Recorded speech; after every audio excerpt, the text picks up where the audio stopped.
Le Bénin et le système des Nations Unies ont organisé le jeudi 1er septembre au Palais des Congrès de Cotonou un séminaire de haut niveau sur l'atteinte des objectifs de développement durable et la réalisation de l'accord de Paris sur les changements climatiques.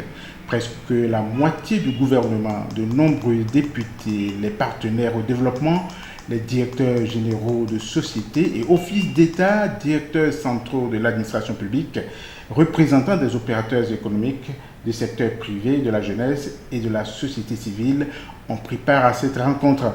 Elle a été marquée, outre les allocutions de Alastair Ali Sato, de la Direction générale de la coordination et du suivi des objectifs du développement durable, du représentant résident du système des Nations Unies au Bénin, Siaka Coulibaly, et du ministre d'État chargé du plan et du développement, Abdoulaye Biotchane, par des communications dont l'une sur les leçons tirées de la mise en œuvre des ODD au Bénin et l'autre sur les défis et opportunités des accords de Paris pour le Bénin. Siaka Coulibaly approuve l'organisation de ces séminaires, ce qui, selon lui, dénote toute l'importance que le gouvernement du Bénin accorde à l'agenda de développement 2030. Je voudrais ici saluer cet engagement qui constitue un point de départ essentiel pour l'atteinte des objectifs de développement durable et la réalisation de l'accord de Paris sur les changements climatiques. Le sort de l'agenda 2030 au Bénin préoccupe donc le système des Nations Unies. C'est pourquoi M. Coulibaly évoque sa mise en œuvre en termes de défis. En effet, à travers l'ensemble des 17 objectifs de développement durable et les 169 cibles et un peu plus de 300 indicateurs, de cet agenda, les États membres se sont engagés à éradiquer la pauvreté sous toutes ses formes, à lutter contre les inégalités, à construire des sociétés pacifiques, inclusives et résilientes, et en s'assurant de l'avenir de la planète et le bien-être des générations futures.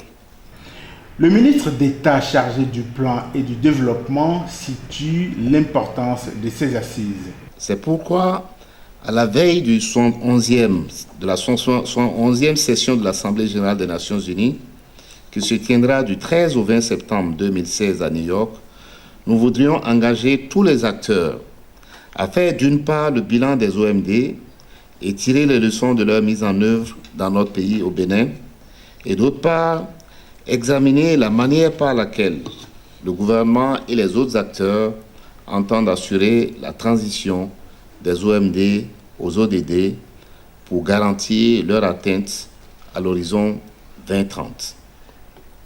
Ce sera également l'occasion de faire le point des avancées après la signature de l'accord de Paris sur le changement climatique et de dégager les grandes orientations pour la feuille de route sur la mise en œuvre des engagements de cet accord ainsi que des ODD dans notre pays. Pour parfaire la feuille de route du Bénin, les participants ont fait de nombreuses et riches contributions. Je voudrais juste dire qu'il n'y a pas de développement sans les femmes.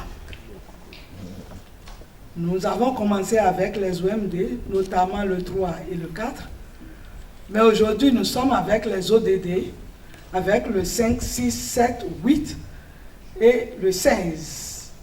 Donc nous disons, nous ferons tout pour qu'il y ait beaucoup de femmes au poste de prise de décision.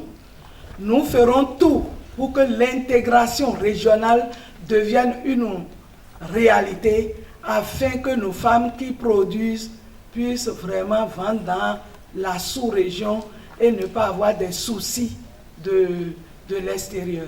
Et également, nous allons aider nos femmes à surmonter les conséquences de l'APE, à savoir l'accord de partenariat économique qui a été signé sans nous. Il y a quand même des défis que nous voudrions rappeler et nous voudrions que ces défis-là soient pris en compte pour ce qui concerne la jeunesse béninoise. À ce titre, nous voudrions en citer quelques-uns. Le renforcement d'une éducation de qualité pour tous, ce qui prépare le jeune au marché de l'emploi, la promotion de l'emploi décent et de l'entrepreneuriat chez les jeunes, l'amélioration des services de santé avec un accent sur la santé sexuelle et reproductive, sans oublier aussi les domaines de l'eau, de l'assainissement, où les actions doivent être renforcées dans les milieux ruraux avec un accent sur la bonne gouvernance, la redevabilité, et notamment l'inclusion d'une enquête de justice sociale pour assurer la sécurité humaine. Ce qui est de la proposition du secteur privé, c'est comment faire en sorte qu'il y ait des mécanismes qui soutiennent les technologies énergétiques propres. Il est clair que lorsqu'on compare les énergies renouvelables par rapport aux énergies conventionnelles, en termes de rapport coût-efficacité, ce n'est pas une situation qui est tout à fait réduisante. Maintenant, il faudrait qu'on arrive à faire voter ces lois-là et que qui veut entreprendre au Bénin, qu'il soit béninois ou à l'extérieur, sache qu'il est dans un cadre qui lui permet justement de prospérer et de créer de la prospérité pour tout le monde. Ça implique automatiquement, disons, le volet 16, justice et paix. Si je sais que j'entreprends dans un milieu où la justice ne peut pas me permettre d'agir en toute quiétude, pourquoi j'irai investir là? Et je voudrais relever ici un élément qui a été cité à plusieurs reprises, l'importance de l'outil statistique et de la qualité et du suivi statistique. Ces statistiques sont un outil de mesure. La précision de ces statistiques donnera la précision de l'outil de mesure. Sans cet outil de mesure, si l'outil n'est pas précis, eh bien on ne mesurera pas grand-chose de précis. Voilà. Et donc, je fais un plaidoyer ici enfin pour dire qu'effectivement, les PTF attendent beaucoup une nouvelle SCRP, la SCRP 4, qui devrait reprendre, nous supposons, l'essentiel de ces ODD.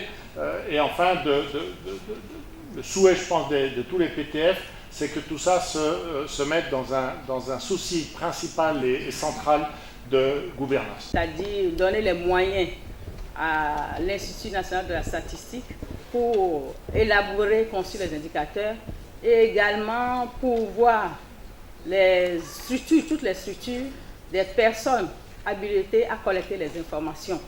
Parce que ce qui manque surtout, les structures ne sont pas dotées d'agents, de statisticiens pour avoir les bonnes informations fiables et réelles.